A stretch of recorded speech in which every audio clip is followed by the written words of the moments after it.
Hello everyone. Today there will be a fairly simple and short tutorial on how to show hidden files and folders in Windows 10, and where to find the program data folder. Open Explorer, then, this computer, and double-click the C drive. The program data folder is located here, but now we do not see it, and to see it we need to enable the display of hidden folders and files. Method number 1. In the upper part of the window, click the button, View. On the right we find, Hidden Items, and here we check the box. Now we see that there are several more folders in this folder, and among them we now see the program data folder. Method number 2. I uncheck the box. And now I need to click on the top left, File. Then, change folder and search options.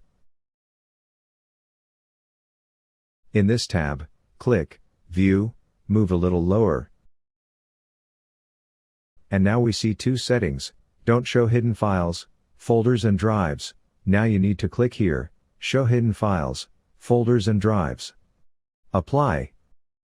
OK, and right away we see the hidden folders and among them the program data folder. This tab with folder settings can still be opened elsewhere. After clicking this section at the top of the panel, View, go to the right and click Options. Here again we click View, move a little lower, and here are these two settings for hidden files and folders. I hope that what I have told you is interesting for you and was able to help you.